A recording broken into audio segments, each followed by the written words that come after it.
Léo e Ana se casaram há 3 anos. É importante dizer que ele nunca teria se casado com ela se essa moça não tivesse se tornado a única proprietária de seu próprio negócio após a repentina morte de seu pai. Um derrame levou instantaneamente a vida de um homem que parecia jovem e robusto para todos ao seu redor. Ana, por sua vez, era a filha favorita e única da família. Após a morte de sua mãe, a menina se tornou um raio de luz para o empresário Geraldo Hill. Depois da morte de sua primeira esposa, a mãe de Ana, ele preferia encontros sem compromisso com mulheres jovens. Naturalmente, Ana se tornou a única herdeira de toda a fortuna. Não havia dúvida de que Ana não precisava de dinheiro. Por isso, Léo, um charmoso mas não tão jovem bom vivant acostumado a viver às custas das mulheres, fixou-se nela. Ana ouvia as belas promessas de um conquistador profissional e acreditava incondicionalmente. Léo, como de costume, pretendia viver com a dama até que aparecesse uma opção mais vantajosa. Aconteceu que a opção mais vantajosa, o prêmio da sua vida, era Ana. A herança colossal após a morte de Geraldo passou completamente para as mãos da moça, e Léo sabia muito bem como usar o dinheiro. A moça se apaixonou profundamente. Ele pensou que poderia manipulá-la facilmente e dispor de todos os recursos e ativos à sua discrição. Após a morte do pai de Ana, os planos de Léo para a moça deram uma reviravolta de 180 graus. Mentalmente, agradeceu a todos os santos por não ter se separado de Ana e não ter feito algo que tivesse bloqueado seu caminho de volta. Mas tudo saiu perfeitamente. A moça estava realmente arrasada, seu pai era seu apoio e a pessoa mais importante de sua vida. Isso se tornou outro presente para Léo, que podia aproveitar qualquer situação a seu favor. Imediatamente, cercou a moça com cuidado e atenção, mudou para melhor, pelo menos assim pareceu para a infeliz órfã. E em um momento crucial, revelou seu verdadeiro rosto. A jovem ingênua realmente não entendia que o momento mais terrível de sua vida, pelo contrário, o instava a ocultar sua verdadeira personalidade ainda mais profundamente. Pelo menos até o casamento, não o mostrou e se comportou excepcionalmente bem até que não houvesse volta atrás. A proposta de casamento veio quase imediatamente após o funeral. Mas, é claro, naturalmente houve um período para lamentar seu pai. Léo era bom em mentir, distorcer a verdade, fingir ser quem precisasse ser e fazer o que se esperava dele. Geralmente, ele não se esforçava muito com suas namoradas ricas, pensando que haveria outra e não havia necessidade de se incomodar ou suar. Mesmo aqui, era preguiçoso e não queria fazer um esforço adicional, vivendo segundo o lema "é assim que vai". No entanto, as apostas eram altas aqui, e o esforço não foi em vão. E o homem astuto entendia claramente isso. Ele absolutamente não podia prever que o primeiro problema surgiria do nada. Geraldo tinha um melhor amigo, que também era o subdiretor da empresa e padrinho de Ana. Imediatamente entendeu que não podia dissuadir a moça de se casar. A jovem e ingênua dama se apaixonou como um gatinho, mas a dor pela perda de seu pai exigia uma compensação. Mas, como uma pessoa inteligente e perspicaz, insistiu categoricamente que o jovem casal assinasse um acordo pré-nupcial antes de se casar. Justo Ferreira, que conhecia sua afilhada há muito mais tempo que o recém-casado noivo, conseguiu convencê-la facilmente. Léo, é necessário para os negócios, você não pode simplesmente. A moça insistiu gentilmente, repetindo o que Justo lhe havia dito. Me humilha. Acha que preciso de dinheiro seu? O homem estava furioso. Tal reviravolta dos acontecimentos ia completamente contra seus planos. Querido, é uma simples formalidade, só em caso de divórcio. Meu padrinho realmente quer que assinemos um acordo pré-nupcial. Ele sempre foi como um segundo pai para mim, e agora? Léo não era o único capaz de manipular neste relacionamento. A moça também podia fazê-lo. Se ela nunca teve que se preocupar com as necessidades, e talvez isso tenha desempenhado um papel e a tornado um pouco ingênua em questões financeiras, de resto não era tola. Se fixava um objetivo, o alcançaria, não importa o que. Com tal colocação do problema e tais argumentos, Léo não tinha outra opção a não ser fazer o que ela pedia. Tinha que aceitar todas as condições de Justo.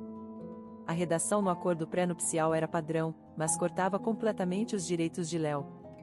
Era claro, mesmo antes, que o negócio e todos os demais ativos herdados de seu pai não podiam se tornar propriedade conjunta dos cônjuges. Consequentemente, em caso de divórcio, esta parte ficaria nas mãos de Ana e não seria objeto de disputa. Mas Léo ingenuamente supôs que poderia acessar os dividendos, comprar novas propriedades e ativos, e assim por diante. E, é claro, queria ter direitos legais para fazê-lo em caso de divórcio. O contrato redigido por um advogado de alto nível eliminou esta possibilidade para Léo. Mas ele raciocinava que este casamento ainda era extremamente vantajoso para ele. Poderia vasculhar os bolsos de sua esposa sem controle, no final, acumular capital para o futuro. Lentamente, pegaria dinheiro do orçamento conjunto e o transferiria para seu nome. Já que o acordo pré-nupcial equilibrava os direitos e interesses, as contas bancárias abertas em nome do cônjuge também não eram consideradas propriedade adquirida conjuntamente. E aqui Léo não teve tanta sorte. Justo era excepcionalmente leal, honesto e responsável. Controlava os fluxos financeiros de Ana não só nos negócios, mas também em suas finanças pessoais.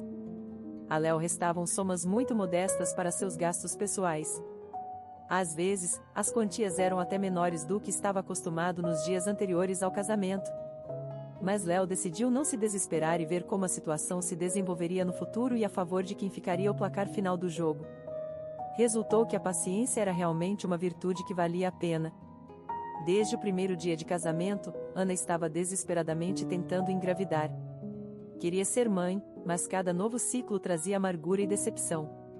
Inicialmente, atribuiu tudo aos nervos e ao estresse, e ao ritmo de vida acelerado ao qual a haviam submetido. Assumir o negócio e aprender na prática, naturalmente, cobraram seu preço.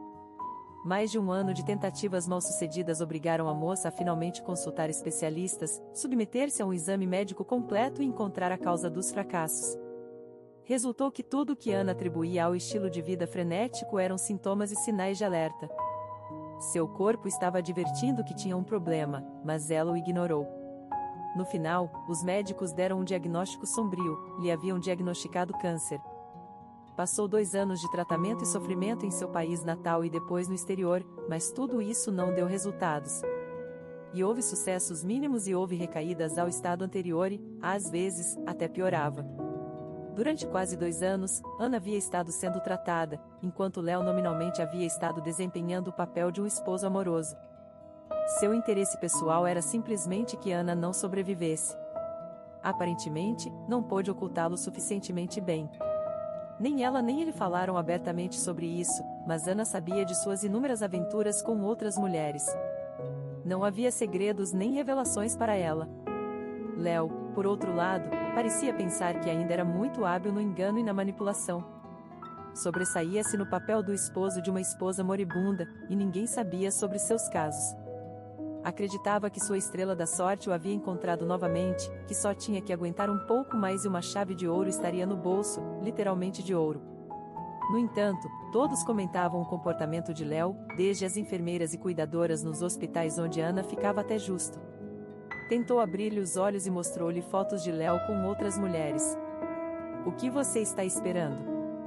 Divorcie-se. Não vê o que ele está fazendo? O homem estava simplesmente indignado por sua fúria impotente. Não podia entender este desesperado desejo da mulher de manter o casamento quando estava à beira da morte. Este tema era aterrorizante para ele. Não queria traumatizar ainda mais sua querida afilhada. Foi muito doloroso para todos, mas quando se deu conta de que Ana sabia tudo sobre o comportamento de seu esposo, deixou de se reprimir. Estava perplexo, ouvindo a voz calma e firme da moça em resposta.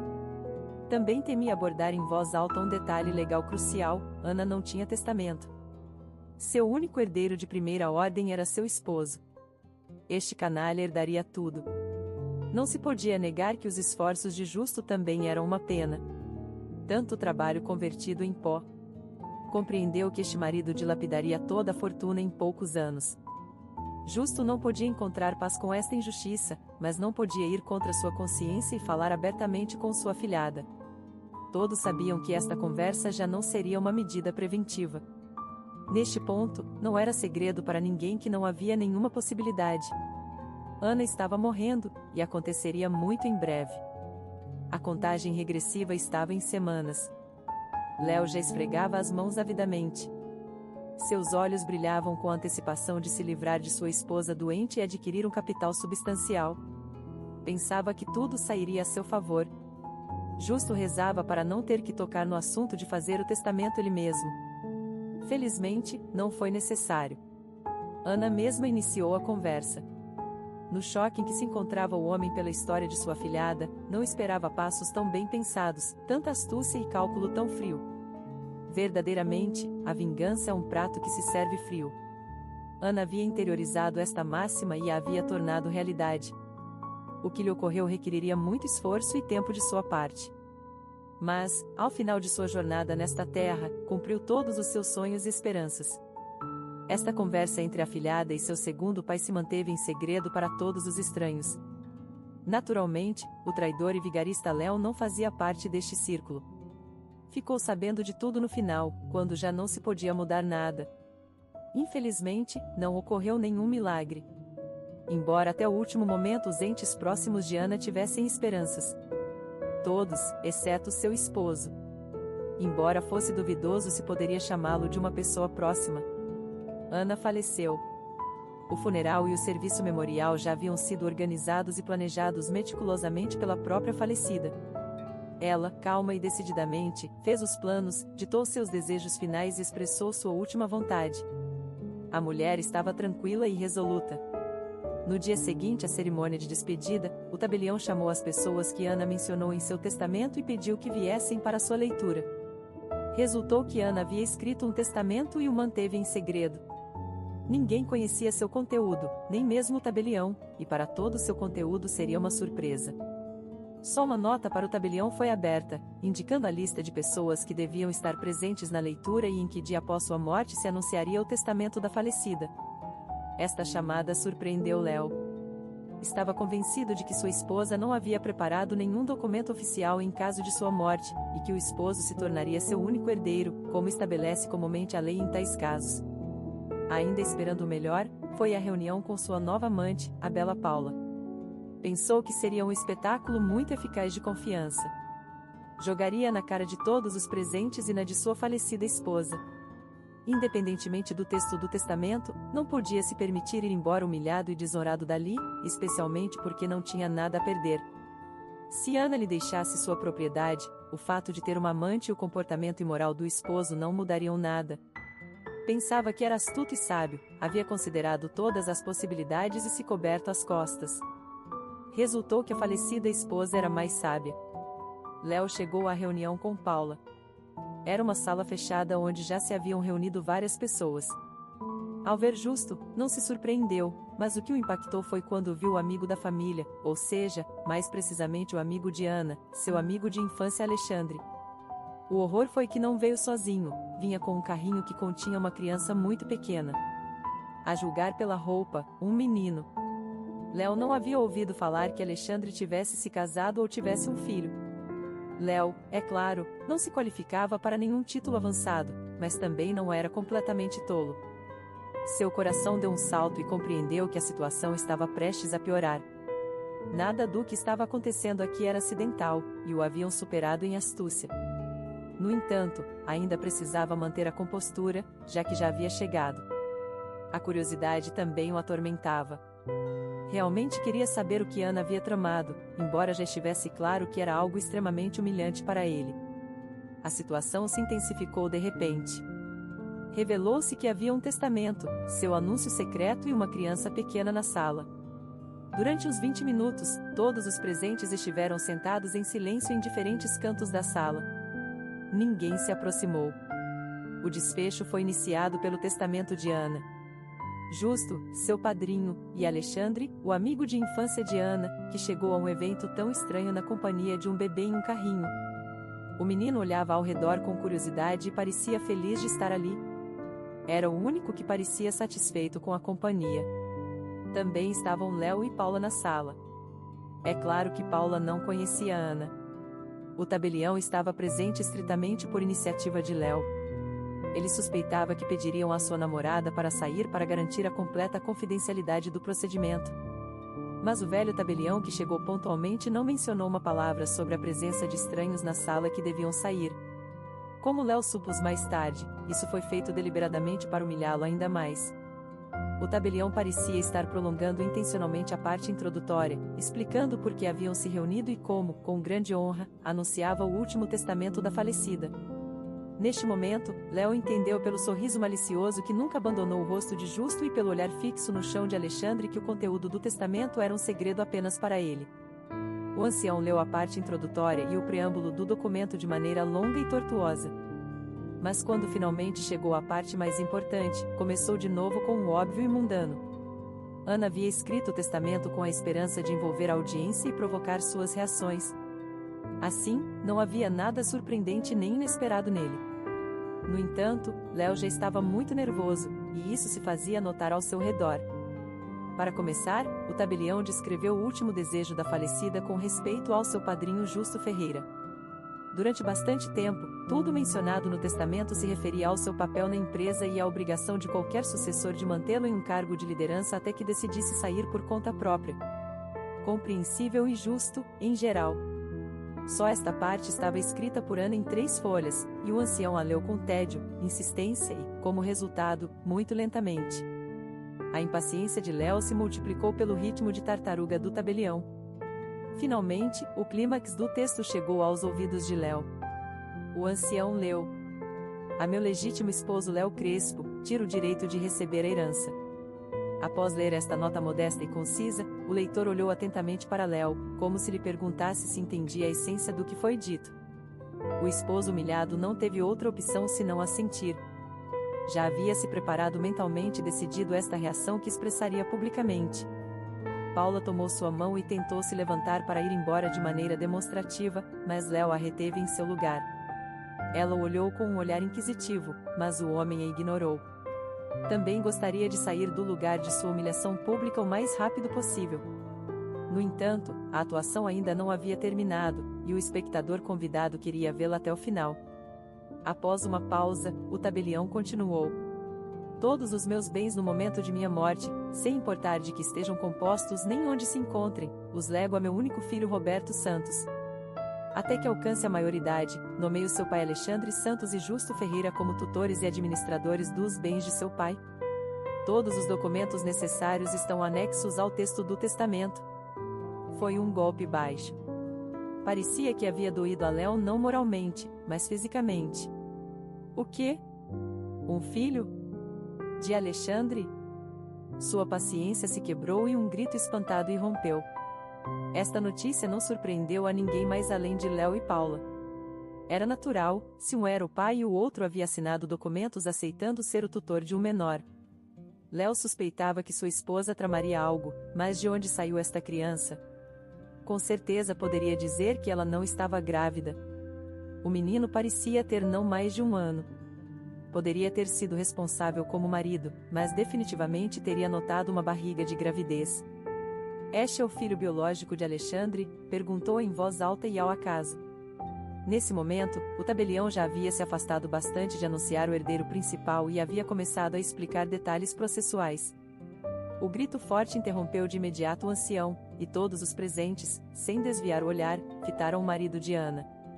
Sim, Roberto é filho biológico de Ana e Alexandre, disse Justo. Ela não esteve grávida nos últimos 2 anos. Não era possível. Léo se agarrava desesperadamente a uma esperança, embora ele mesmo entendesse que com as novas tecnologias era completamente desnecessário. As possibilidades da medicina hoje em dia são simplesmente assombrosas, sorriu o padrinho. Era evidente que o choque e a decepção de Léo o satisfaziam profundamente. Não tivemos intimidade com Ana, o comentário de Alexandre foi totalmente desnecessário e arruinou toda a alegria maliciosa que o padrinho havia expressado. Mas foi Ana quem me escolheu como pai do menino porque eu era incrivelmente educado, honesto, gentil e justo. Não pôde evitar esclarecer que Ana havia sido fiel a seu marido e não havia quebrado seus votos até o fim. Não me importa. Léo gritou de raiva. Não xingou como havia planejado, mas olhou para o pequeno que seguia olhando curiosamente as pessoas ao seu redor e observando seu comportamento. As palavras de Alexandre o feriram profundamente. Apesar das horríveis características de caráter do marido de Ana, esta comparação ainda o magoou. Era extremamente desagradável perceber o quanto era um canalha e quanto havia ferido sua esposa. Se esta era sua vingança. O grito de Léo mergulhou todos os presentes em seus próprios pensamentos. O homem refletiu sobre sua vida e seu comportamento. Sua acompanhante tentava desesperadamente juntar os pedaços, pensando que não seria a esposa de um rico viúvo. O tabelião, acostumado a tais choques dramáticos, só pensava em si mesmo. Justo e Alexandre, por outro lado, estavam imersos em suas lembranças do dia que os levou a esta sala. O jovem recordava com horror a notícia que recebeu há 2 anos de que sua melhor amiga estava doente e que os médicos praticamente não lhe davam nenhuma chance de recuperação. Também o impactou o quão calmamente ela raciocinava sobre quanto tempo lhe restava e o que tinha que realizar nesse momento. Ela disse a seu melhor amigo que queria ser mãe, apesar de tudo. Você pode lidar com isso, Alexandre? Perguntou ingenuamente. Claro que não sozinha, mas providenciei que coletassem meus óvulos antes de começar o tratamento. Imediatamente me advertiram que havia uma alta probabilidade de que eu não pudesse criar meu próprio filho, mas insisti. Alexandre, cresci sem uma mãe, eu mesma. Não é fácil, eu sei, mas sempre senti seu amor. Sentia que ela estava perto e me amava muito, me protegendo. Léo está disposto a criar o bebê sozinho? Perguntou o amigo com cautela. Em resposta, quem permitiria? Ele ficaria feliz apenas em se tornar o tutor e gastar o dinheiro da criança. Não tem consciência. Não, já entendi que meu querido marido, falando francamente, é uma pessoa com qualidades humanas questionáveis. Isso é dizer suavemente. E sua reação ao meu diagnóstico e prognóstico? Ah, nem quero falar sobre isso. Por esta pessoa, não vale a pena se irritar. Mas e quanto ao bebê? Sobre isso que eu queria falar com você. Ana corou, o que era incomum para ela. Normalmente, não era nada tímida. Não sei como discutir isso com tato e delicadeza. Talvez não haja formas de fazê-lo. Em geral, eu gostaria que você fosse o pai do meu filho, a mulher soltou apressadamente. E? Você está brincando? Alexandre claramente não estava preparado para uma reviravolta assim. Você tem um marido. O homem estava simplesmente atônito e caiu em estupor. Alexandre não estava de forma alguma preparado para esta proposta e não entendia onde sua melhor amiga queria chegar. Ana, sim, tenho um marido, e assim continuará sendo até minha morte. Já decidi isso com certeza. Alexandre, em geral, não entendia onde ela queria chegar com isso e permaneceu em silêncio até que fosse feita uma proposta específica. Alexandre, é claro que não faremos, é inútil no meu estado atual. Infelizmente, já não posso carregar o bebê eu mesma. Pedi que recuperassem meus óvulos e agora precisamos do material biológico do futuro pai. Os médicos farão sua mágica e haverá um bebê. Claro, é necessária uma mulher para carregá-lo e dar à luz, mas agora esses serviços também estão disponíveis. Você pode me contar um pouco mais sobre essa coisa mágica? O homem tentou brincar para aliviar o ambiente. Estou falando sério com você, Ana protestou de imediato. No início, parecia absurdo, os devaneios de uma mulher desesperada. No entanto, em sua mente havia um plano completo e bastante lógico, que ela compartilhou com entusiasmo. Resultou que ela havia feito uma tremenda quantidade de trabalho preliminar para o momento da conversa. Aprendeu tudo sobre os aspectos legais, providenciou serviços com uma clínica de reprodução e até pré-selecionou uma mãe substituta para o futuro filho. Alexandre, entenda que eu teria usado os serviços de um doador, mas preciso de um pai para o bebê. Não é segredo para mim que não poderei ver o nascimento do bebê, mas realmente quero deixar algo para trás, uma parte de mim. Vale a pena considerar com quem ficará esta criança. Pensei muito, mas além de você não tenho ninguém em quem confiar. E tenho certeza, depois de te conhecer por tantos anos, de que você será um pai maravilhoso. Entendo que o destino de um pai solteiro não é invejável, mas não sei como te pedir sem pressionar. Tudo o que quero dizer poderia te encurralar, e não quero isso. Talvez você queira formar uma família, se casar e ter filhos de forma natural. É lógico, mas por favor, pense nisso. Não me responda agora mesmo. Para mim, depois que Léo partiu meu coração, é crucial saber que o dinheiro não significa nada para o pai do meu filho e que tudo o que tenho vai para ele, já que o obtive do meu pai. Para que não seja saqueado nem apropriado por pessoas sem escrúpulos. Agora não sou tão tola como antes do casamento com Léo. Ele me ensinou muito e agora tenho uma experiência de vida colossal. Graças novamente a Justo por me fazer insistir em um acordo pré-nupcial, caso contrário é difícil imaginar como seria agora.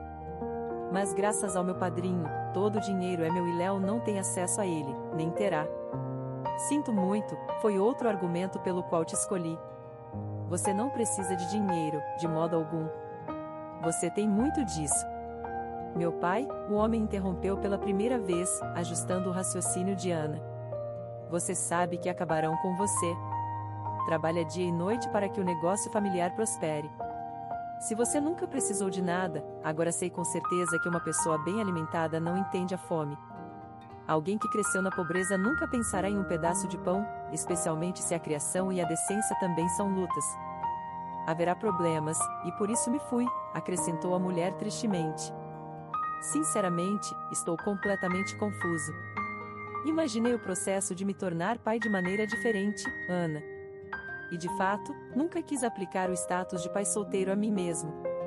Suponho que tudo o que foi dito hoje deve ser mantido em segredo. Absolutamente correto.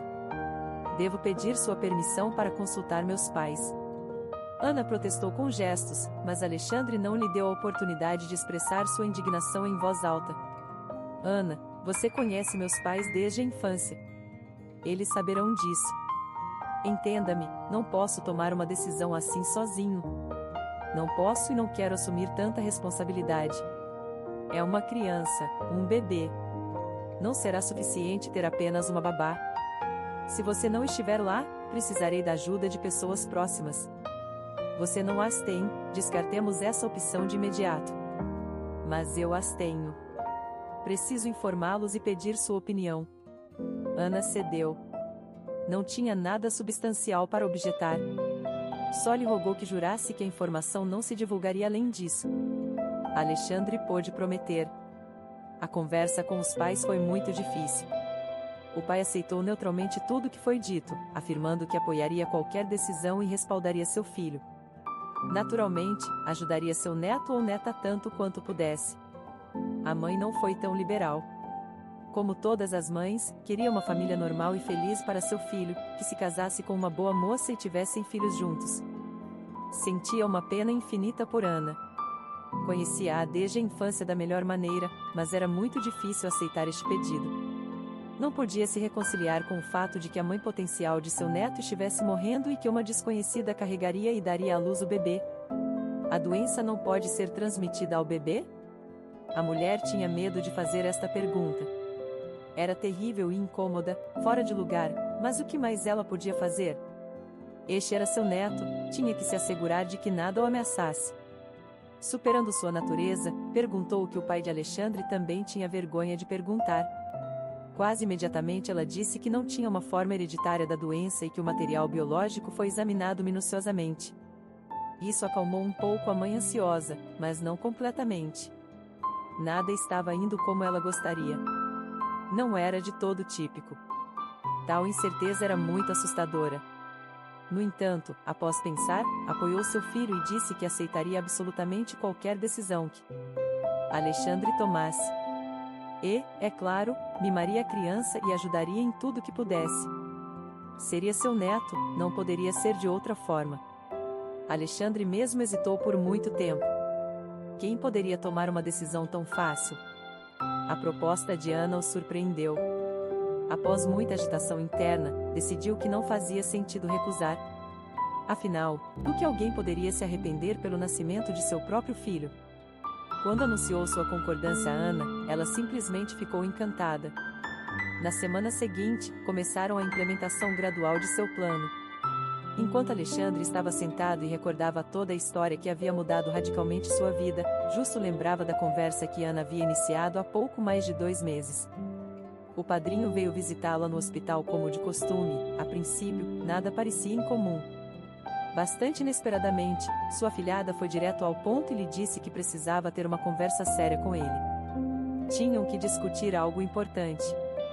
Começando de longe, disse que considerava Justo como um segundo pai e esperava que não a rejeitasse. O homem a escutava em silêncio, tentando entender aonde Ana queria chegar. Aparentemente, ela havia preparado a conversa por muito tempo, contemplando como conduzi-la.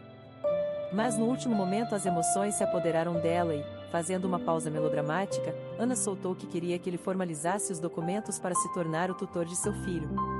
A princípio, o homem pensou que sua afilhada estava delirando. Que diabos, ela tinha um filho? Lendo algo que refletia desconfiança interna e dúvidas sobre sua sanidade, a jovem começou a explicar de maneira confusa. Ouvindo a história completa, o padrinho ficou em estado de choque. Não só Ana e Alexandre haviam decidido dar um passo tão desesperado, como também o mantiveram em segredo por tanto tempo. Quantos anos Roberto tem agora? Há 4 dias completou 8 meses, sorriu a afilhada. Posso conhecê-lo? É claro, por que pergunta? Ana ligou para Alexandre e pediu que trouxesse seu filho. 2 horas depois, os 4 estavam sentados no quarto do hospital em silêncio. Todos olhavam para o bebê. Vocês sabem como surpreender? O homem não conseguia se recuperar do choque. Enquanto Alexandre e Roberto estavam a caminho do hospital, Justo teve uma conversa detalhada com Ana. Foi então que ela revelou todas as suas cartas e todos os seus planos para o futuro. Permaneceu casada com Léo apenas com o propósito de lhe ensinar uma lição. Teria sido mais fácil se divorciar. Segundo a lei, há uma presunção de paternidade. Se estou casada com Léo, automaticamente deveriam tê-lo registrado como o pai do meu filho. Todos nos disseram que não havia opções e que mais tarde teríamos que disputar a paternidade no tribunal. Felizmente, o pai de Alexandre cuidou disso e encontrou advogados competentes que colocaram tudo em ordem. A situação é atípica. Tínhamos todos os documentos médicos que confirmavam a paternidade, então concordaram em cooperar. E um julgamento teria arruinado todos os planos. Não quero que Léo saiba do bebê até depois da minha morte. Em geral, ele saberá de tudo quando o tabelião ler o testamento. Já decidimos como será redigido e o que conterá. Incluímos todos os documentos e assinei tudo. Mas um aspecto continua sem resolução. Roberto logo terá apenas um pai. Acontecerá a qualquer momento, então Alexandre será seu único pai. Agora, reconsiderei muito na vida e não quero depender da sorte. Alexandre tem pais e, se algo acontecer com ele, Roberto ficará com eles. Mas quero que você também tenha direitos, por via das dúvidas. Mesmo tenho que pensar no negócio e nas condições em que Roberto herdará tudo. Para o solitário Justo, a vida girava em torno do trabalho e de Ana. Sua doença o afetou muito. Não tinha dúvidas, concordou com tudo que a jovem lhe pediu. Ela lhe era mais próxima e querida que qualquer outra pessoa e, após a morte de seu amigo, o pai dela, ainda mais. A única coisa que o preocupava era antecipar provocações de Léo. Conhecendo bem as pessoas, sentia que confrontá-lo neste momento não era a estratégia adequada. Seria melhor confrontá-lo mais tarde, embora ele merecesse. Ninguém negava isso. Ana, tem certeza de que é sábio tratar assim seu marido? É uma pessoa desprezível. Por que se envolver com ele? Por que buscar vingança além do túmulo? Disse, detendo-se de imediato. Entende o que quero dizer? Me desculpe-se. Pare. Passei 2 anos pensando nisso. Vi Roberto nascer, vi como Alexandre o ama e vi como seus pais amam o pequeno. Não preciso de mais nada. Aceitei isso. Não se preocupe. Diga o que pensa. Neste momento, me irritam mais aqueles que falam de uma recuperação e cura místicas. Quanto a Léo, eu amei tanto e acreditei nele, e ele é simplesmente o pior canalha ingrato. Vem ao hospital como se fosse uma prisão, e suas amantes o trazem aqui. Você sabia disso? O homem assentiu em silêncio com amargura. Todos ao seu redor sussurravam sobre isso. Léo havia deixado de ocultar seus casos há muito tempo. E o quê? Deveria perdoá-lo e esquecê-lo? De jeito nenhum. Ama o dinheiro acima de tudo, e assim o castigarei. Deixarei que construa seus castelos no ar. Não o excluirei do testamento de Roberto até o fim. Será uma surpresa para ele. Vê, te ocultei tudo. Foi muito difícil. Queria te apresentar meu filho imediatamente, mas fui muito cautelosa para que ninguém o descobrisse acidentalmente e contasse a Léo. Que isto seja nosso adeus. Escrevi uma carta. O tabelião a lerá. Justo se sentou e refletiu sobre essa conversa com Ana. Ocorreu há quase 2 meses e, desde então, tentou dissuadi-la várias vezes. Parecia-lhe uma ideia muito ruim, mas ela se manteve firme e ele teve que ceder. Afinal, era sua última vontade e ele precisava tratá-la com respeito. Durante o repentino silêncio que caiu no escritório do tabelião, todos ficaram perdidos em seus pensamentos. E Léo, mais precisamente, amaldiçoava a mãe de Ana em cada ocasião possível. Pessoas como ele nunca poderiam entender que a culpa poderia ter sido deles mesmos. O comportamento de outras pessoas poderia ser uma resposta completamente lógica. Mas era complicado demais, por que buscar um problema dentro de si mesmo? Léo estava de pé ali, debruçado sobre a mesa. Na pausa prolongada, curiosamente, Paula rompeu o silêncio. Tentou puxar o cotovelo de seu amante para levá-lo para fora, mas ele não ia sair. Não havia terminado, não havia dito tudo. Só lhe interessava o dinheiro e não via sentido em ocultá-lo. Dirigindo-se ao tabelião, fez uma pergunta. Não receberei nada? A parte obrigatória ou como se chama? Sou o marido dela. O homem se queixou, agitando seus direitos. Até Paula estremeceu. Ele estava se comportando dessa maneira sem mencionar os demais. Só o velho tabelião, para quem tal comportamento era familiar e esperado, não se surpreendeu. De acordo com o artigo que nomeia as pessoas com direito a uma parte obrigatória, mais adiante, você não está incluído. Além disso, estudei cuidadosamente seu contrato matrimonial. Seu texto está anexado aqui. O ancião bateu suas mãos rechonchudas na grossa pasta à sua frente. Você não tem chance no tribunal. Embora, é claro, lhe reste o direito de apelar se não concordar. É claro que vou impugnar. Nem está claro de quem é realmente essa criança que ela nomeou como seu filho, Léo disse sem pensar. Alexandre mal se conteve de se levantar e enfrentar o arrogante marido de Ana. Até o geralmente calmo e sereno Justo de repente se ruborizou de raiva. O tabelião permaneceu tão tranquilo quanto um pepino. Nada o surpreendia. Tudo estava dentro do âmbito de um dia de trabalho normal. Respondeu com calma. Aqui não só está a certidão de nascimento da criança, mas também documentos médicos que fornecem respostas exaustivas a perguntas sobre seu nascimento. Além disso, a pedido da falecida, estão incluídos os resultados de um teste de DNA. A investigação confirma que sua esposa é a mãe biológica de Roberto. Posso adverti-lo de imediato que todo o conjunto de documentos está completamente preparado para todas as eventualidades. Posso vê-lo? Léo quis ver com seus próprios olhos. Não só pode se familiarizar com a parte que lhe diz respeito pessoalmente. Todos os demais documentos, especialmente os relacionados à criança, só podem ser revelados com o consentimento do pai. Não dou minha permissão, é claro, Alexandre elevou instantaneamente a voz. Então, Léo, só em caso de uma disputa legal, se o tribunal considerar necessário solicitar estes documentos.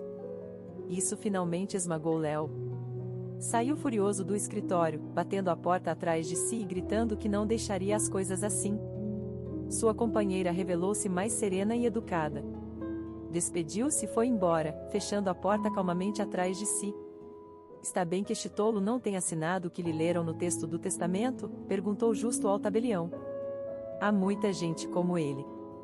Não há com o que se preocupar, é só uma formalidade, tranquilizou o ancião. Podemos ir? Roberto queria ir ao circo e ver os animais. Agora acho que já teve diversão suficiente. Seria engraçado se não fosse tão triste. Como Ana pôde se envolver com ele? O padrinho estava desconcertado pelo que havia visto, e a pergunta era retórica. Os homens assinaram os documentos necessários onde era preciso, apertaram as mãos e tomaram caminhos separados. Justo ajudou Alexandre a pegar Roberto e a descer o carrinho. Virá conosco? Quero dar um passeio curto e tomar ar fresco. O pequeno também precisa. Claro, irei junto.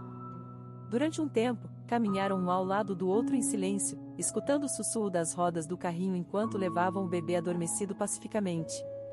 Acha que Ana ficaria contente com como estou lidando com as coisas? Alexandre finalmente fez a pergunta que o estava preocupando.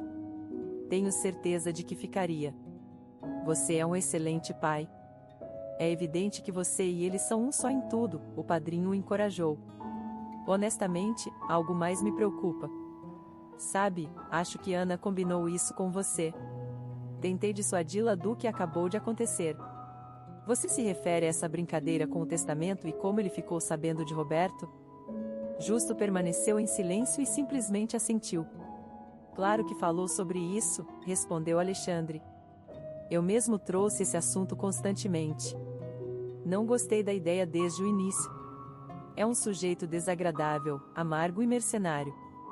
Por que provocá-lo? Honestamente, até tive o impulso de contar a ele quando o bebê nasceu. Mas Ana o manteve em segredo. Pensei que não tinha o direito de fazê-lo. Então me convenci de que ela simplesmente não queria lidar com ele pessoalmente e deixou essas disputas em nossas mãos. E hoje o vi com essa mulher. Não teve pudor. Agora não tenho certeza se foi o certo. Sua reação e sua expressão eram como a de uma tartaruga caminhando. Horrível. Deveria ter me livrado dele antes, especialmente porque li o contrato de casamento. Poderíamos ter nos livrado dele em um segundo.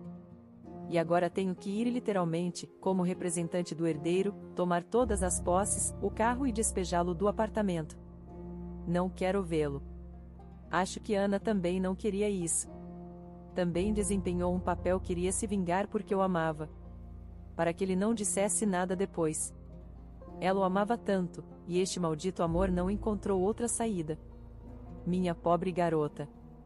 O homem enxugou uma lágrima. Não fique triste por ela, peço-lhe. Ela só queria que todo o amor que tínhamos por ela fosse direcionado para Roberto. Alexandre consolou o padrinho, dando-lhe tapinhas nas costas.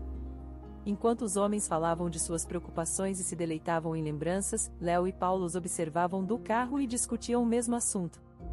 Então, de verdade não obterá nada, absolutamente? Perguntou a moça, piscando incrédula seus cílios. Que tola você é, disse ele. Eu disse, nenhuma chance, absolutamente. Tudo por causa desse pirralho. Tudo bem. Vamos embora. Ao menos precisamos pegar algo valioso e conseguir levá-lo para meu apartamento. 3 dias depois, quando Alexandre finalmente reuniu coragem para ir à casa de Ana, não havia ninguém lá.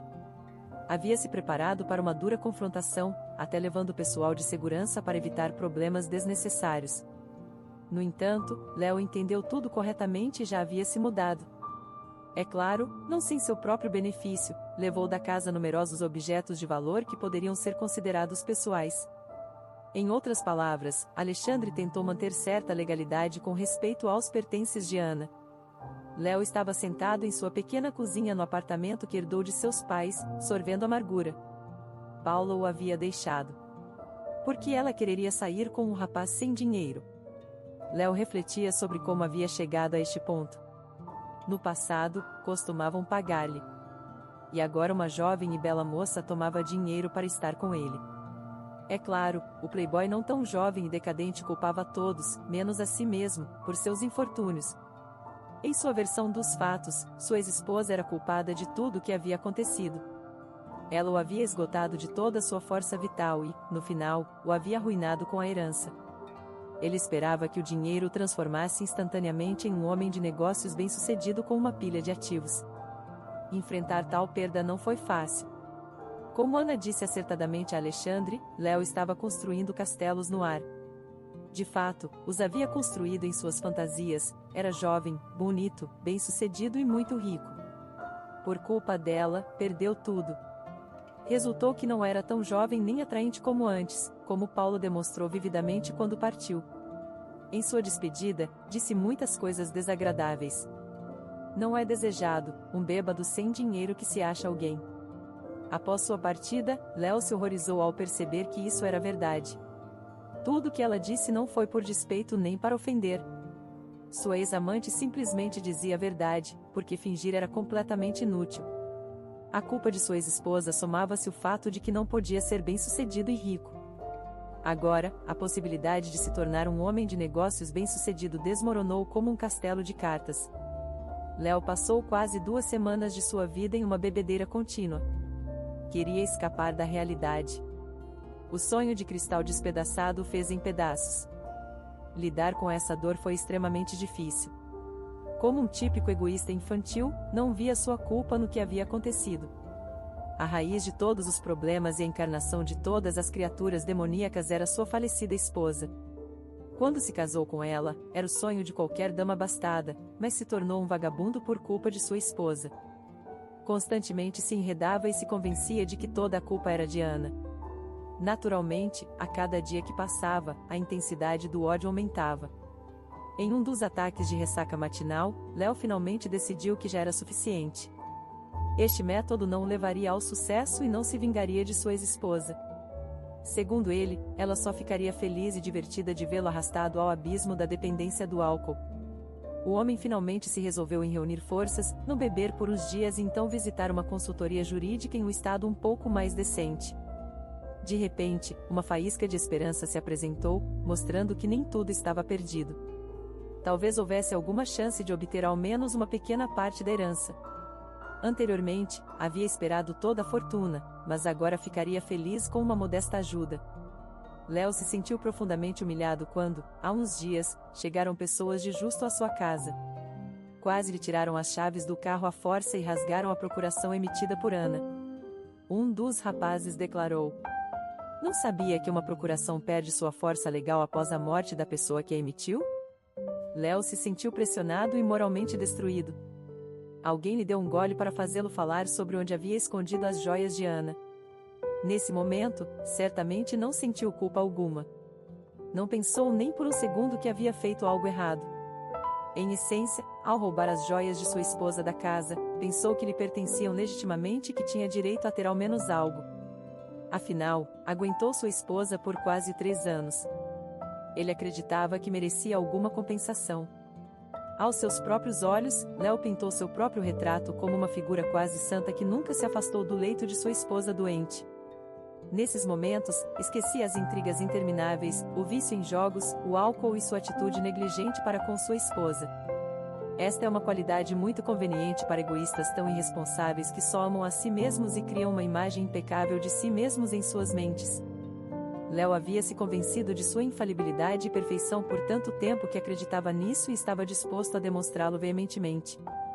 Com todos estes pensamentos sobre a flagrante injustiça e sua própria equidade e impecabilidade, passou pelo período de desintoxicação.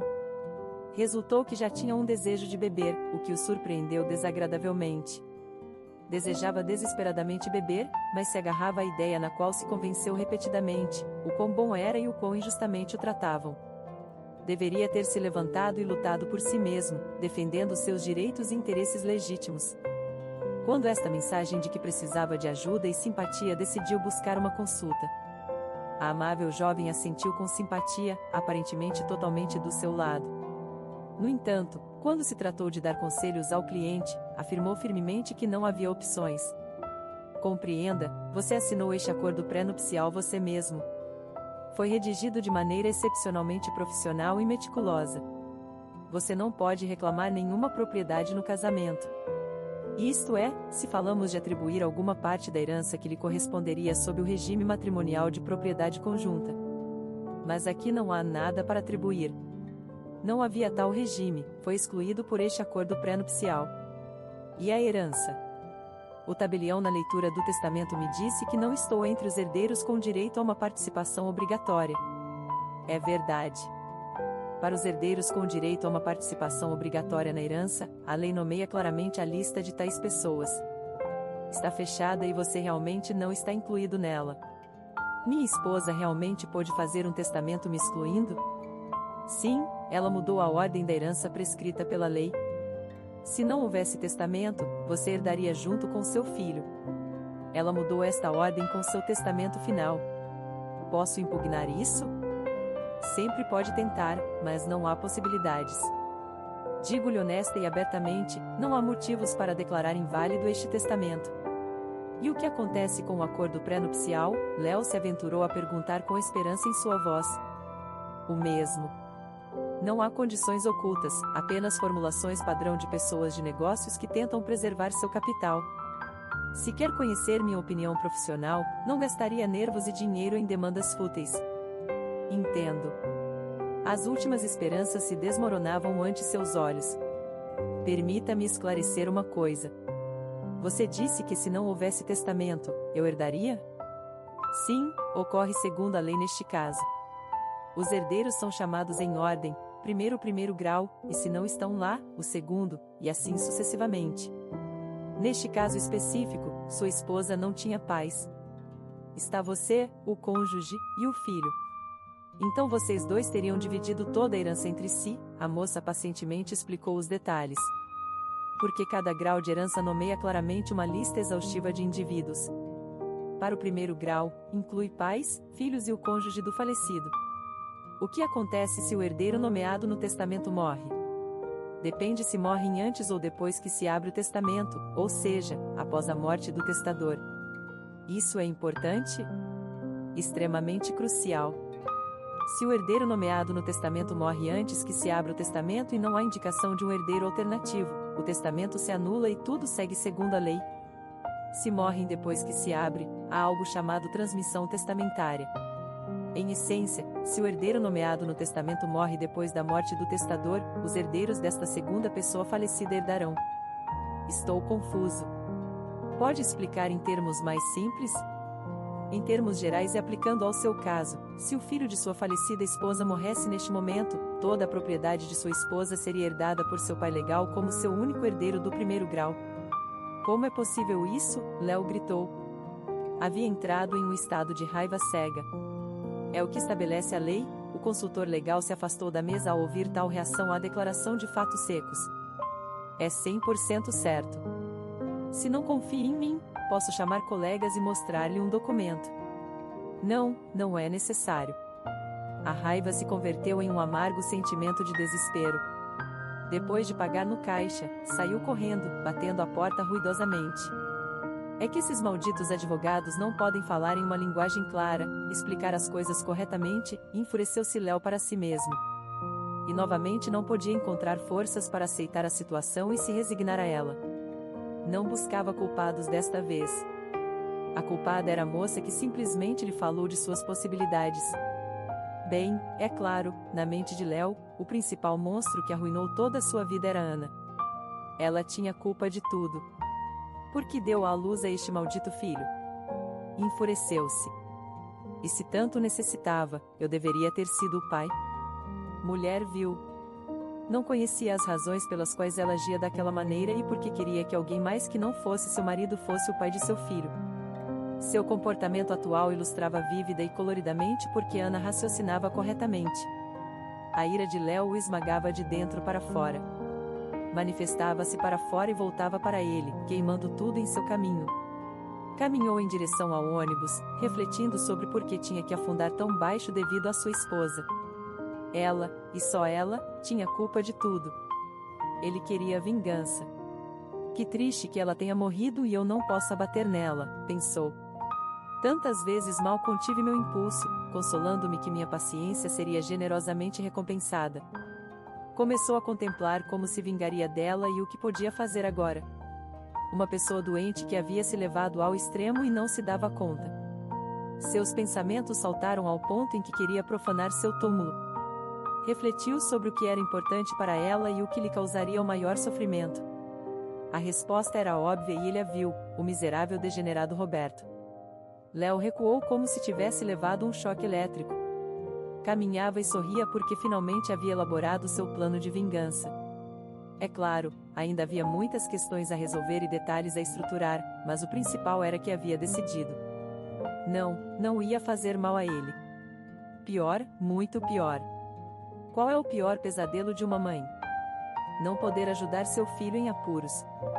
Isso era precisamente o que decidiu fazer. O plano era simples e genial para sua imaginação inflamada: sequestrar a criança, levá-la a uma cidade vizinha e deixá-la em um orfanato uma semana depois, de maneira que os fatos não pudessem ser conectados com precisão. É claro, o menino já não era um recém-nascido, mas ainda era muito pequeno. Nem sequer tinha 1 ano, então não se lembraria de nada e estaria indefeso. Era exatamente o que Léo precisava. Pensamentos e fantasias de vingança aqueceram sua alma, se é que tinha uma. É claro, não havia sorrido assim em muito tempo. De fora, esse sorriso parecia intimidante e aterrorizante, mas o marido de Ana não se importava nem um pouco. Poderia-se dizer até que estava feliz. Enquanto pensava em todos os detalhes, experimentou euforia. Não havia um objeto de ódio por perto e não podia fazer mal a Ana de nenhuma maneira. Mas seu marido a conhecia o suficiente para imaginar como sofreria pela desgraça de seu filho e sua incapacidade de ajudá-lo. A consciência e visualização do sofrimento de sua esposa lhe proporcionavam uma satisfação colossal. Quando o plano teórico do homem se estabeleceu em sua mente, começou a pensar no lado prático das coisas. Era necessário descobrir tudo sobre os movimentos de Roberto e com quem se relacionava fora de casa para cronometrar perfeitamente o sequestro da criança. Léo havia conhecido bastante bem Alexandre em sua vida passada e até havia visitado a casa de seus pais.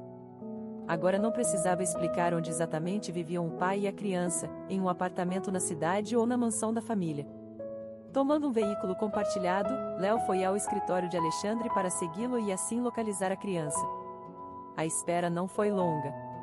Agora o homem tinha um novo status como pai e tentava não ficar muito tempo no escritório. Em casos extremos, levava trabalho consigo. Subiu no carro e dirigiu para casa, com Léo seguindo-o à distância. Quando o carro de Alexandre saiu do centro da cidade, já estava claro que se dirigia à casa de campo. Isso explica um pouco o plano, disse Léo, ligeiramente decepcionado.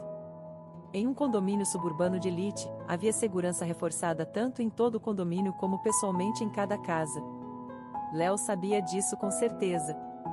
Quando confirmou que Alexandre definitivamente se dirigia para o condomínio dos pais e não tinha outro lugar para ir, Léo seguiu em frente. Não o seguiu, não queria atrair atenção desnecessária.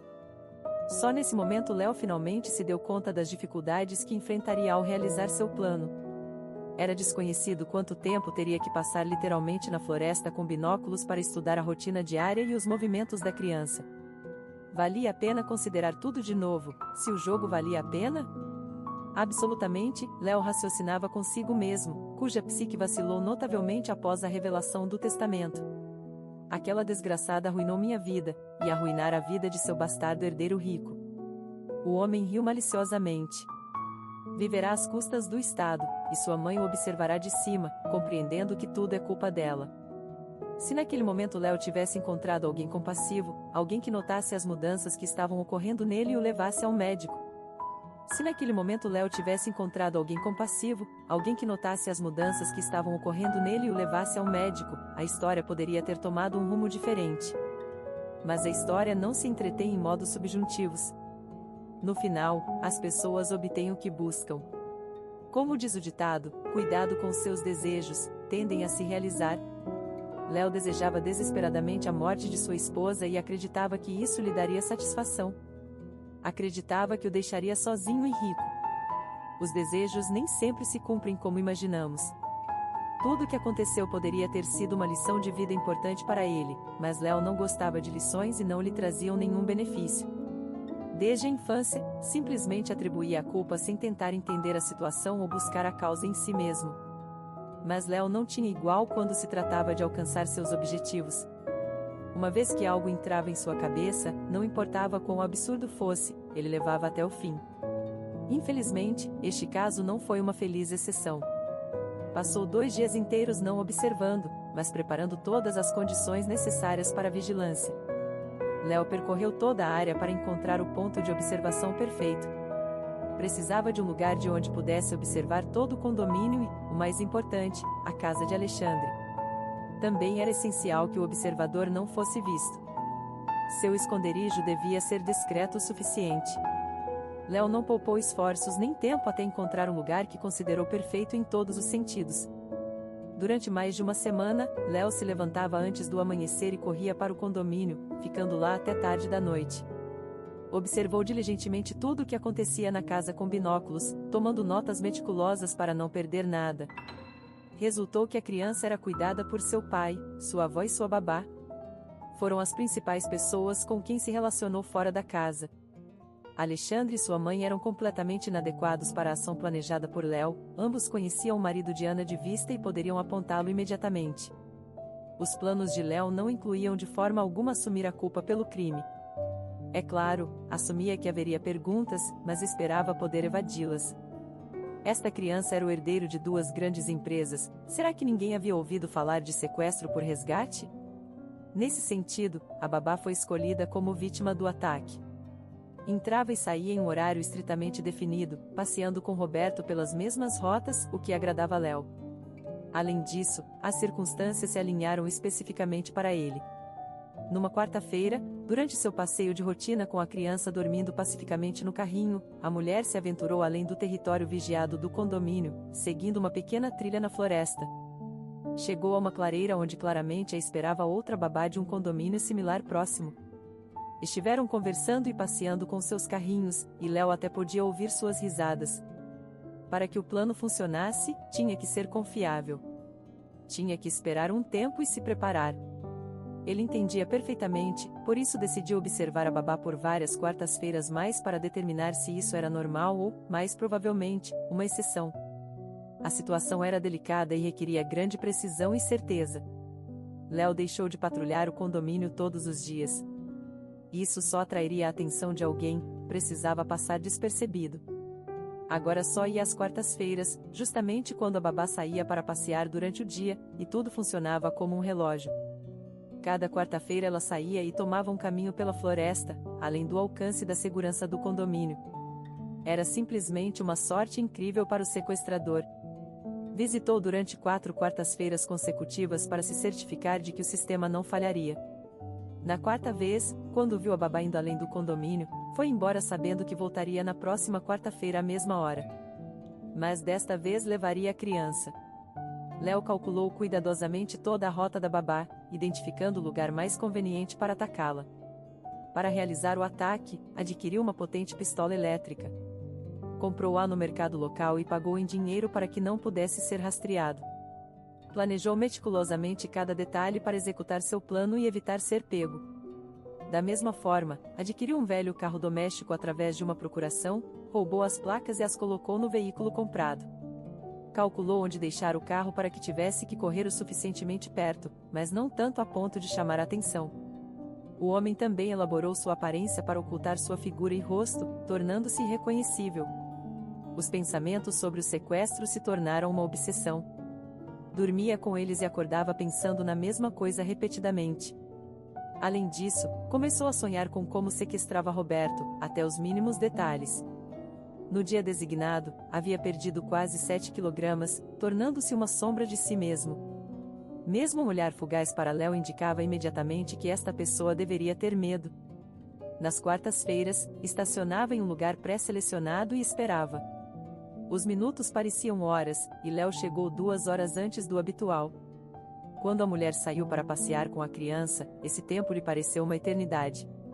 Tanta espera prolongada enlouqueceu alguém que já se encontrava em um estado emocional instável. 30 minutos antes da hora habitual, dirigiu-se ao ponto de observação e ao lugar do ataque.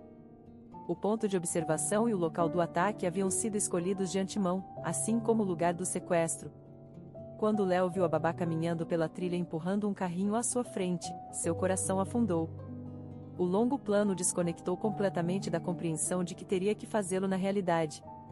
Aproximar-se de uma mulher desconhecida, empurrá-la e golpeá-la com uma pistola elétrica seria uma tarefa séria.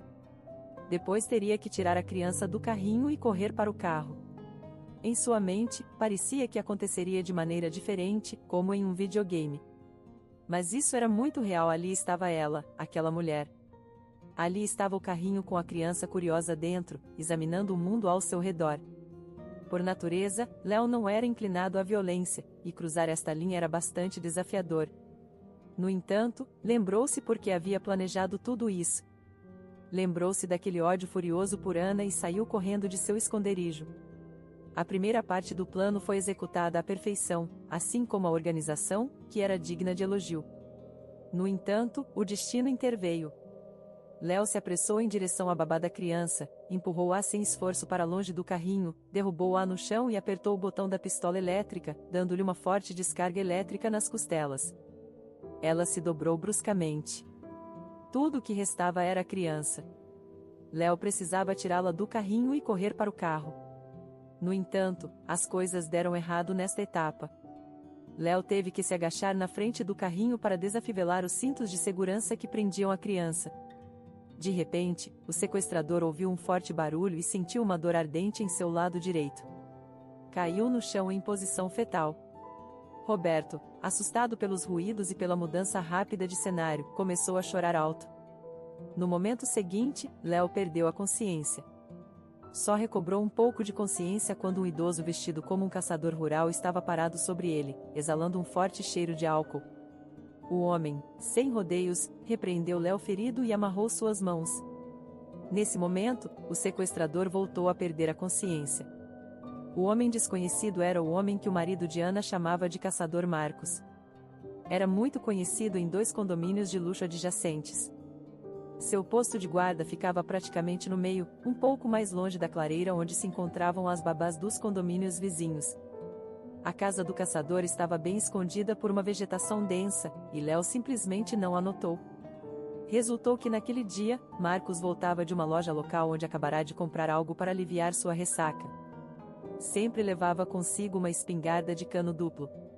Era um hábito arraigado. Como depois explicou sinceramente à polícia, carregar uma arma no ombro dava a impressão de que estava ocupado com seus assuntos, não simplesmente vagando por aí. Era conveniente. Foi assim que viu atividade suspeita em seu caminho de volta da loja. Vejo um sujeito de guarda, todo de preto, e a temperatura está acima dos 30 graus desde a manhã. Pensei que deveria ver o que esse canalha tramava. Anos de costume e habilidade de um caçador permitiram que Marcos se movesse pela floresta em absoluto silêncio, sem assustar a presa. Além disso, conhecia esta área melhor que a palma de sua mão. Bem, aqui estava instalado atrás daquela arvorezinha, disse, fornecendo explicações. Estava parado observando, apreciando a natureza enquanto permanecia vigilante ao mesmo tempo. Escute, interrompeu-se, dirigindo-se ao policial que estava escrevendo o relatório, não me meterei em problemas por isso, certo? Não o deixei completamente inconsciente, certo? Não, os médicos disseram que ele sobreviverá. E é possível que você até receba uma medalha e uma recompensa em dinheiro da parte dos familiares. O homem ficou tão contente por o crime ter sido frustrado e por não terminar na delegacia de polícia que perdoou ao homem até uma familiaridade que beirava o insulto.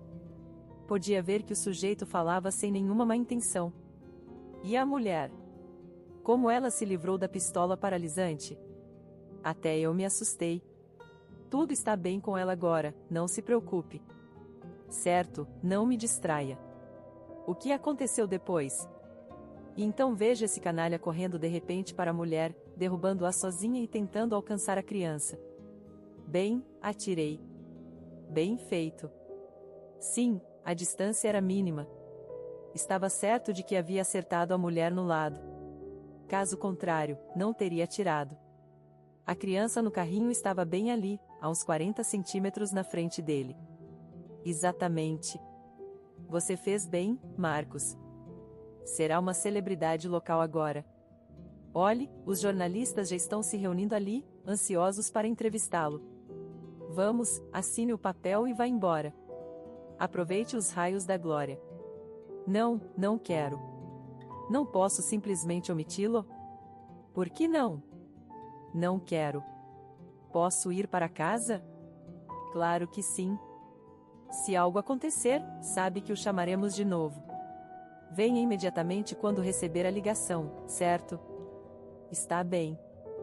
Marcos caminhou tranquilamente de volta para seu lugar pelos caminhos dos fundos para que ninguém o seguisse.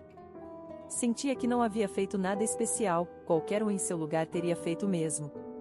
Como não ajudar quando alguém está maltratando quem não pode se defender? Tudo se trata da educação, que aparentemente nunca desapareceria. Algumas horas mais tarde, perto do entardecer, alguém bateu educadamente na porta da guarita de Marcos. Entre, gritou o dono, levantando-se de seu banquinho. A porta se abriu e entrou um jovem. Olá, você é Marcos? Sou eu. O que deseja? Sou o pai da criança que você salvou hoje. É um bom menino. Peguei-o nos braços e ele se acalmou imediatamente. Corajoso e tem um olhar inteligente nos olhos. Muito obrigado. Que sorte que você estava lá naquele momento exato. Obrigado por não passar adiante. Alexandre estava prestes a chorar de emoção. O dia havia sido intenso demais, abalando profundamente o jovem. Diga-me como posso recompensá-lo.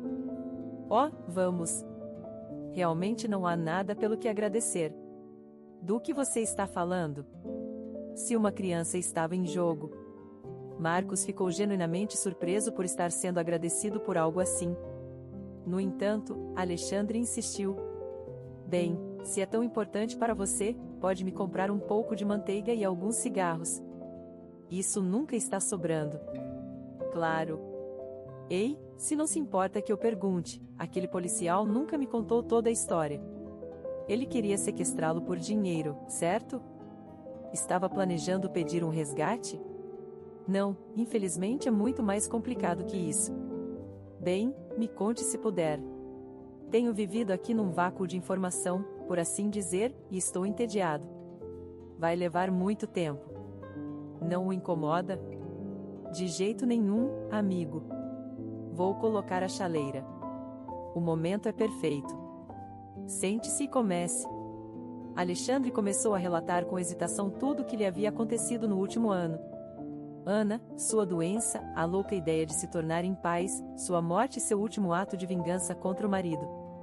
Depois de tomar café, continuou contando a Marcos tudo o que havia aprendido da polícia. Resultou que Léo foi sincero sobre seus planos. Talvez tenha percebido que resistir era inútil e que era melhor contar tudo ele mesmo. Léo se sentiu profundamente ofendido pela ideia de que achavam que fez tudo isso por dinheiro. O que o movia era a vingança. Alexandre, na verdade, estava muito feliz que Marcos perguntasse. Até insistisse na história. Ele mesmo queria falar com alguém sobre isso, para compartilhar. É claro que seus pais ficaram sabendo do que havia acontecido antes dele e conheciam toda a história. Ligou e contou tudo a Justo, mas não foi a mesma coisa. Eles estavam enviesados e nunca diriam o que realmente pensavam, sempre apoiando Ana e Alexandre. Mas Alexandre queria uma opinião imparcial. Refletiu sobre se haviam tratado Léo de maneira incorreta, se o haviam provocado nesta perturbação da mente, esta obsessão que o impulsionou a desejar vingança. E se só o tivesse afetado a ele, Alexandre não teria refletido tanto. Mas tudo o que fizeram seus pais repercutiu no pequeno. Essa foi a diferença fundamental entre Léo e Alexandre, um nunca assumia a responsabilidade pelo que acontecia para evitar que voltasse a ocorrer, e o outro, pelo contrário, se apressava a reconsiderar seu comportamento, se não causou o que sucedeu e se, no final, não pôde evitá-lo. E depois de terminar a história, perguntou a Marcos, como observador imparcial que era, o que opinava. Somos responsáveis por ele querer se vingar desesperadamente de nós? Sério, amigo? Você é um adulto, mas está falando bobagens. Léo encontraria uma razão de qualquer maneira. Se realmente não precisava de uma. Só pense nisso, você se casou por dinheiro, traiu como o último vagabundo, agiu como um canalha com uma esposa doente e se convenceu de que ela era culpada de tudo, de que ela era culpada de qualquer maneira. Que uma vez ela respondeu, não aguentou e não aceitou. Golpeou onde mais dói, no bolso. Pelo contrário, ela é uma heroína. A mulher idealizou e executou tal plano. Esta verdade sincera da boca de um homem simples realmente levantou o ânimo de Alexandre. Refletiu profundamente sobre cada palavra que Marcos disse. Agora também te devo um bom conselho, sorriu em resposta. O caçador simplesmente fez um gesto com a mão. Eles se despediram como amigos. Marcos prometeu passar por lá sem se esquecer da criança. Ouvi em algum lugar que os chineses têm uma crença ou sabedoria, Deus sabe como chamá-la. De qualquer forma, se você salva a vida de alguém, significa que é responsável por essa pessoa para sempre. Então não se preocupe com Roberto, cuidarei dele aqui também, sorriu o caçador. E cumpriu sua palavra. Visitava regularmente a casa e sempre foi um convidado bem-vindo. Apesar de sua inclinação para o excesso, nunca entrava bêbado e sempre se recusava a sentar-se à mesa, indo direto para conversar e brincar com Roberto. A criança encontrou nele outro membro querido da família. 9 meses depois, o tribunal condenou Léo a uma pena de 7 anos de prisão. Durante este longo período, todos se acalmaram mais ou menos e voltaram às suas vidas pacíficas habituais. A família finalmente pôde respirar um pouco. Justo visitava regularmente a criança e a mimava, cumprindo aproximadamente as responsabilidades que a madrinha lhe havia confiado. Alexandre conheceu uma mãe solteira cuja filha frequentava a mesma creche que Roberto. Seu relacionamento se desenvolveu bem e as crianças se davam bem. Toda a família esperava que desta vez as coisas funcionassem bem para ele em sua vida pessoal e Roberto teria uma madrasta e uma irmã, possivelmente mais de uma. Mas, é claro, Alexandre, como prometeu a Ana, nunca deixaria que Roberto esquecesse sua mãe biológica. Falava constantemente dela e mostrava à criança suas fotos e vídeos, lembrando sempre que mamãe amava muito seu pequeno e sempre estava com ele, protegendo-o e cuidando dele, mesmo que ele não pudesse vê-la.